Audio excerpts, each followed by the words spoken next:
Avant de commencer, n'hésite surtout pas à t'abonner à la chaîne et à activer la petite cloche pour ne pas rater mes prochaines vidéos. Ça fait plaisir, c'est gratuit et ça m'aide à progresser. Sur ce, bonne vidéo.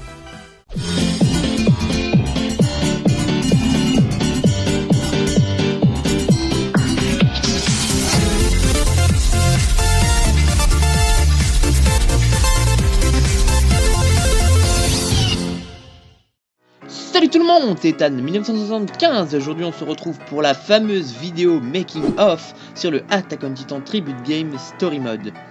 Cette vidéo comportera plusieurs parties, chacune avec un thème précis, afin de mieux vous expliquer la construction de cette série. Voilà, c'est parti. Numéro 1. D'où est venue l'idée du Attack on Titan Tribute Game Story Mode? Alors, pour vous expliquer cela, il va falloir remonter un peu dans le temps. Tout a commencé il y a un peu plus de 2 ans. A ce moment, je venais de regarder pour la deuxième fois la saison 1 de l'anime Attack on Titan, et je jouais beaucoup à Attack on Titan Tribute Game. J'ai été fasciné par la façon dont étaient agencées les scènes dans l'anime. Au même moment, je devais avoir à peine 100-120 abonnés sur la chaîne. Alors je me suis dit, et si je refaisais l'anime, mais avec Attack on Titan Tribute Game? C'est à partir de là que le projet a commencé. Au départ, nous avons donc essayé de reproduire les scènes de l'anime avec le jeu, mais cette idée fut vite abandonnée pour cause de moyens. Nous n'avions pas assez de voix ni d'acteurs pour rivaliser avec l'anime. Du coup, le projet a été mis de côté. Jusqu'à ce que je me dise, je devrais peut-être écrire moi-même une nouvelle histoire inspirée de l'anime. Le projet Story Mode est né. J'ai donc écrit toute une histoire, pas tout d'un coup évidemment, que j'ai ensuite répartie en 4 épisodes. Et le 28 mars 2016, notre premier opening est sorti, suivi du premier épisode 5 mois après. Oui, je sais, c'est long. Puis les autres épisodes sont sortis les uns après les autres. L'épisode 4, étant le dernier avant les OAV, est sorti en mars 2017. Il nous a fallu une année entière pour faire la première saison 1. Nous avons ensuite poursuivi avec les 2 premiers OAV, qui furent les 2 derniers épisodes postés sur la chaîne. Nous n'avons malheureusement pas pu continuer à cause d'une certaine personne dont je ne citerai pas le nom qui est partie. Je ne m'attarderai pas sur ce sujet car ce n'est pas le sujet de la vidéo. Bref, le story mode est donc resté inachevé pendant à peu près 6 mois. Et pour tout vous dire, je n'avais pas vraiment la motivation de continuer. Mais une chose, ou plutôt une personne, m'a redonné la motivation, car en effet, l'arrivée de Bella m'a regonflé à bloc. Elle m'a beaucoup soutenu et a accepté de rejoindre la communauté, et c'est peu de temps après que j'ai décidé de reprendre le story mode de A à Z. Au début, la communauté était sceptique, mais on a fini par se mettre d'accord, et j'ai donc réécrit le story mode en modifiant pas mal de choses qui me semblaient mauvaises ou inutiles, pour arriver au résultat qui est sur la chaîne. D'ailleurs, si vous n'avez toujours pas vu tous les épisodes, je vous invite à aller les voir dès maintenant. Numéro 2. Qu'avez-vous utilisé pour faire tout ça? Je vais à présent parler un peu chiffres, car il est vrai que nous avons utilisé beaucoup d'éléments pour arriver à ce résultat, et je tiens à préciser que nous avons tout fait nous-mêmes, sauf les musiques. Donc, pour construire la totalité de la saison 1, OAV compris, nous avons eu besoin de 483 scènes, 24 images, 448 enregistrements audio, 14 musiques et 18 effets sonores, pour un total de 987 fichiers. Ouh, ça fait beaucoup tout ça. Et encore, on n'a pas encore fait la saison 2. Numéro 3. Les personnages et les acteurs. Je ne sais pas si vous le savez, mais les personnages joués dans le story mode sont étroitement liés aux acteurs qui les jouent, ainsi qu'aux véritables personnages d'Attack on Titan. Tout d'abord, le tempérament et le caractère des personnages est un mélange entre le véritable caractère de l'acteur et celui des personnages de l'anime. Ce qui peut nous donner des mélanges assez explosifs. Raison pour laquelle nous allons parler des personnages un par un. Et désolé si c'est un peu chiant. D'abord, Illien. Joué par Illien 44, c'est un des personnages principaux. Illien est le mélange entre Illien 44 lui-même, Eren Yeager et Connie Springer. Vous comprenez mieux cette description lors de l'entraînement dans l'épisode 1. Illien, il n'est pas mauvais, mais il a tendance à être un peu lent. Pour résumer, Illien a le côté maladroit de Connie, le pouvoir et la détermination d'Eren, et son véritable caractère. Ensuite, MQBX, joué par MQBX006, c'est aussi un personnage principal.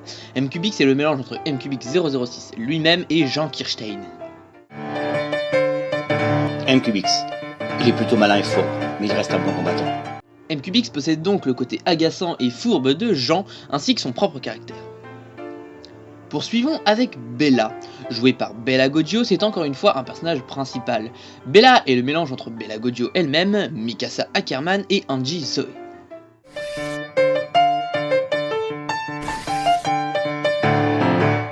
Bella, elle est excellente dans tous les domaines, mais elle a tendance à s'énerver rapidement.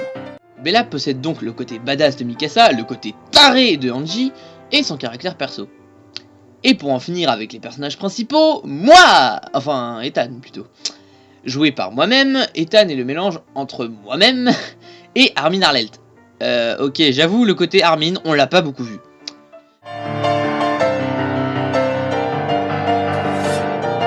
Ethan, il est très fort. Il a une détermination sans pareille.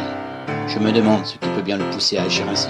Mais en gros, Ethan possède le tact et l'intelligence d'Armin, ainsi que quelques traits de caractère de divers personnages de l'anime et mon caractère personnel. Maintenant, les personnages secondaires. En premier lieu, le commandant Darren, joué par le jardinier sauvage, il est le commandant de la garnison. Darren est un mélange entre le Major Erwin Smith, le commandant Dot Pixis et lui-même. Pour résumer, il a donc la carrure du Major Erwin, le côté débonnaire du commandant Pixis et un peu de son véritable caractère. Poursuivons avec Victoria, l'assistante du commandant, jouée par Quet. À vrai dire, il n'y a pas grand chose à dire sur elle. À part le fait que ce personnage a été inspiré de la véritable assistante du commandant Pixis dans l'anime. Ensuite, Kali, jouée par Shadow O'Shadow, elle est le bras droit du commandant. Kali a été inspiré de Rico Bredzenska, et son nom vient du jeu Skylander. J'ai choisi ce nom car le personnage qui le porte dans Skylander a quasiment le même tempérament que Rico. Donc Kali tient de l'entêtement et de la témérité de Rico. Maintenant Lucy, ou plutôt le soldat de Caranès. Joué par Iori-sama, c'est un simple soldat qui a raconté des événements passés à MQBX et Lien. Mais il n'y a pas grand chose d'autre à dire sur elle. Et pour finir, les quelques soldats qui font partie de la garnison, joués par Firenix 22, Mademoiselle Stays et Byakuya du 24. Numéro 4. Pourquoi est-ce que cela nous prend autant de temps? Eh bien, la réponse est assez simple en réalité. Pour commencer, je dois enregistrer tous les acteurs participant à l'épisode prévu un par un. Donc plus il y a de personnages dans l'épisode, plus le temps d'enregistrement des acteurs sera long. Par la suite, moi et la communauté devons tourner les scènes à l'intérieur du jeu.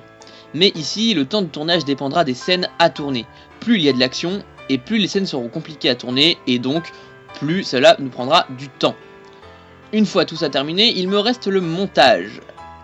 En gros, j'ai à peu près 6 à 8 heures de montage pour un épisode, sans compter les openings et endings qui nous prennent également beaucoup de temps, et aussi certains inconvénients qui peuvent venir nous mettre des bâtons dans les roues.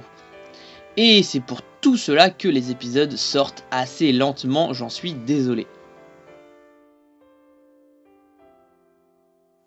Et voilà, c'est la fin de ce making of qui, ma foi, fut assez long. J'espère en tout cas qu'il vous a plu, que vous avez appris des choses. Si vous avez aimé, n'hésitez surtout pas à lâcher un pouce bleu et un commentaire pour me donner votre avis. Sur ce les gens, je vous dis à la prochaine vidéo. D'ici là, portez-vous bien. Ciao!